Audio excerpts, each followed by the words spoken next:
নমস্কাৰ ছাত্ৰ ছাত্ৰীসকল আজি তোমালোকৰ লগত ব্যাকৰণৰ এটা ভাগ সন্ধিৰ বিষয়ে আলোচনা কৰিম সন্ধি কি আৰু ইয়াৰ ভাগ কেইটা আৰু স্বৰসন্ধিৰ বিষয়ে আমি থুলমূল আলোচনা কৰিম সন্ধিৰ প্ৰকৃততে নিয়ম জানিলেই নহব সন্ধি কৰিবলৈ যথেষ্ট অভ্যাসৰো আমাৰ প্ৰয়োজন হয় অৱশ্যে ব্যাকৰণৰ নিয়ম জানিলে ভাষা শিকাৰ সোৱাদ বাঢ়ি যায়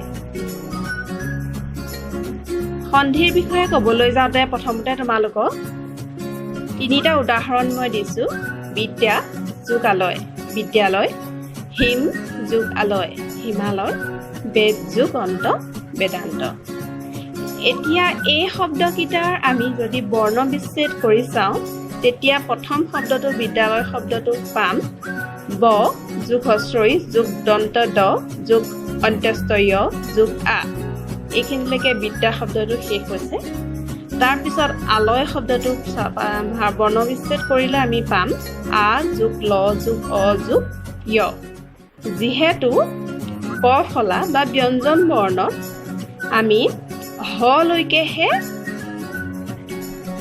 ব্যঞ্জন বৰ্ণখিনি পাওঁ সেই 33টা বৰ্ণ মিলাইহে ব্যঞ্জন বৰ্ণ হয় সেই হেতুকে মই ইয়ৰ পিছত অটো উজ্জ্ব হৈ থকা অটো ইয়াত উল্লেখ কৰা নাই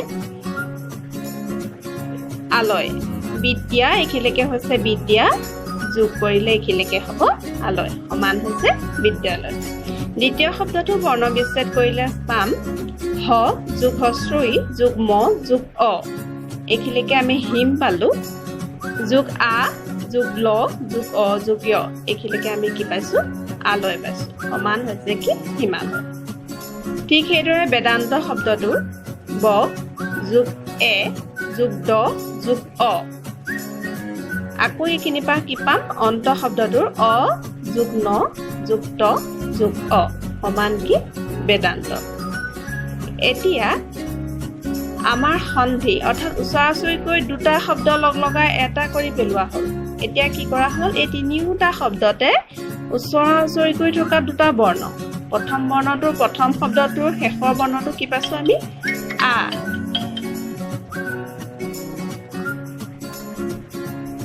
আৰু শেষৰ শব্দটোৰ প্ৰথম বৰ্ণটো কি পাইছোঁ আ ইয়াত আ যোগ আ লগ লাগি কি হৈছে এইফালে আ হৈছেগৈ বিদ্যালয় হৈছে ঠিক সেইদৰে হিম শব্দটোৰ শেষৰ বৰ্ণটো হৈছে অ আৰু আলয় শব্দটোৰ প্ৰথম বৰ্ণটো হৈছে আ ইয়াত আকৌ অ যোগ আ লগ লাগি কি হৈছেগৈ এইফালে আ হৈছে সেইকাৰণে আমি আ নিলিখি ইয়াত আকাৰ হিচাপে দিছোঁ হিমালয় হৈছেগৈ ব যোগ এ যোগ দ যোগ অ ইয়াৰ বেদ শব্দটোৰ শেষৰ বৰ্ণটো হৈছে অ আৰু শেষৰ শব্দ অন্তৰ প্ৰথম বৰ্ণটো হৈছে অ ইয়াত অ যোগ অ লগ লাগি আ হৈছে সেয়ে আমি ইয়াত কি দিছোঁ আকাৰ দিছোঁ বেদান্ত হৈছে মই ইতিমধ্যে কৈছোঁ তোমালোকক যে ওচৰা-ওচৰিকৈ থকা দুটা শব্দ লগ লগাই এটা কৰি পেলোৱা হ'ল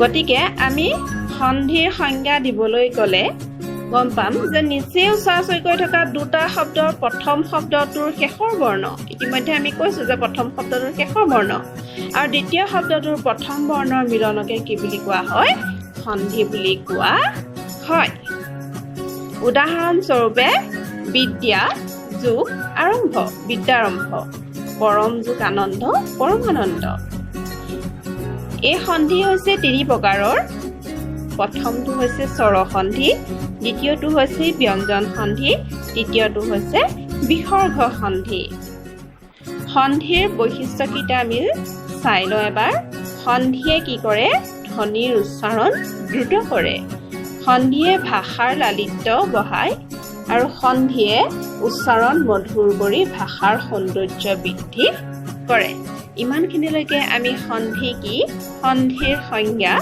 আৰু সন্ধি কেই প্ৰকাৰৰ তাৰ বিষয়ে আমি থুলমূল ভাষা এটা পালোঁ এতিয়া তোমালোকক আমি স্বৰসন্ধিৰ বিষয়ে সন্ধিৰ প্ৰথম প্ৰকাৰ স্বৰসন্ধিৰ বিষয়ে থুলমূল ভাষা এটা দিবলৈ যত্ন কৰিছোঁ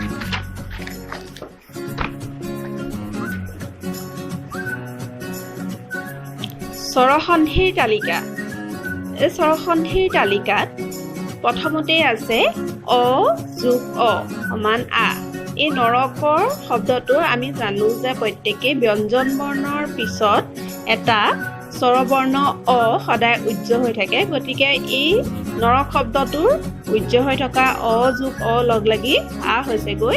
অ যোগ অ লগ লাগি আ যিদৰে হৈছে নৰক যোগ অসুৰ নৰকাসুৰ, পুষ্প যোগ অঞ্জলি পুষ্পাঞ্জলি। দ্বিতীয়তে অ যোগ আ। আ হৈছে দশ যোগ আনন দশানন, দেৱ যোগ আলয় দেৱালয়।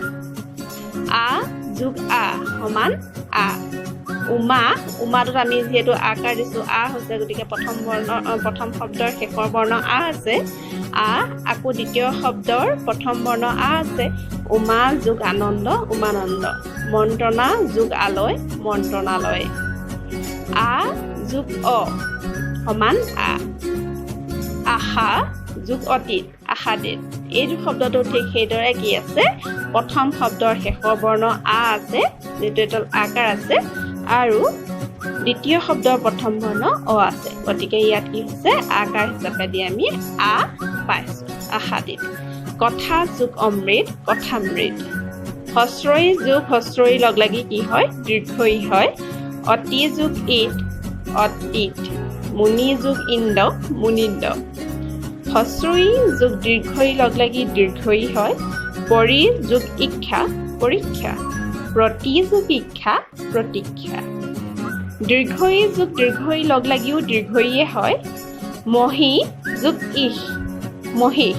ইয়াত দীৰ্ঘইটো আমি কেনেকৈ পাইছোঁ দীৰ্ঘইকাৰ হিচাপে পাইছোঁ। সতী যোগ ইহ সতীশ। দীৰ্ঘই যোগ হস্ৰই লগ লাগিও দীৰ্ঘইয়ে হয়। মহি যোগ ইন্দ্ৰ মহীন্দ্ৰ। মহতি যোগ ইচ্ছা মহতিচ্ছা। অ যোগ হস্ৰই লগ লাগি এ হয়।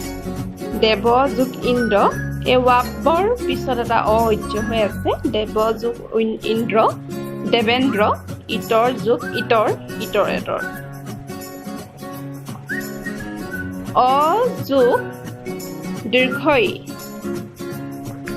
লগ লাগি কি হৈছে এ হৈছে। গণ যোগ ইহ গণেশ। দেৱ যোগ ঈশ্বৰ দেৱেশ্বৰ। আ যোগ হস্ৰই লগ লাগি এ হৈছে। যথা যোগ ইষ্ট যথেষ্ট। মহা যোগ ইন্দ্ৰ মহেন্দ্ৰ। ঠিক সেইদৰে আ যোগ দীৰ্ঘই লগ লাগি এ হৈছে। তাৰকা যোগ ঈশ্বৰী তাৰকেশ্বৰী। ৰমা যোগ ইহ ৰমেশ।